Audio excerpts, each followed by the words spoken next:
Aviation defence products के बाद में भारत के अंदर न्यूक्लियर सेक्टर के अंदर भी प्राइवेट कंपनीज भाग लेने वाली है।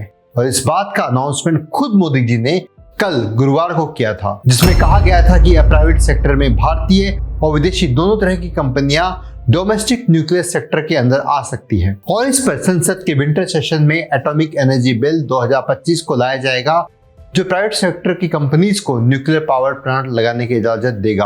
और एटॉमिक एनर्जी एक्ट 1962 में अमेंडमेंट लाया जाएगा, जो परमाणु सेक्टर में प्राइवेट सेक्टर यहाँ तक कि राज्य सरकार की भागीदारी पर भी बैन लगाता है। और इसके लिए इस साल फरवरी में बजट पेश करते हुए फाइनेंस मिनिस्टर निर्मला सीतारमण ने भी इंडिया न्यूक्लियर लायबिलिटीज में अमेंडमेंट की अनाउंसमेंट की थी, जो कि कंपनीज पर एटॉमिक एक्सीडेंट से होने वाले नुकसान की कंपनसेशन के लिए अनलिमिटेड लायबिलिटीज को कम करेगा, जिसकी वजह से भी प्राइवेट सेक्टर की कंपनीज भारत के अंदर प्लांट लगाने से पीछे हट जाती है। भारत में अभी सभी न्यूक्लियर पावर प्लांट NPCL जैसी सरकारी कंपनी के जरिए बनाए जाते हैं, जिसकी इंस्टॉलेशन कैपेसिटी 8.8 गीगावाट है। और जो भारत ने 2032 तक 22 गीगावाट और 2047 तक 100 गीगावाट फैसिलिटी अचीव करने का टारगेट रखा है। और इस टारगेट को पूरा करने में प्राइवेट सेक्टर की कंपनीज मदद करेगी। और एटॉमिक एनर्जी सेक्टर में भारत की 6 दशक पुरानी मोनोपोली अब फाइनली खत्म हो जाएगी। भारत एटॉमिक सेक्टर में प्राइवेटाइजेशन करने वाला अमेरिका के बाद दूसरा देश बनने वाला है, जिसमें अमेरिका दुनिया का सबसे बड़ा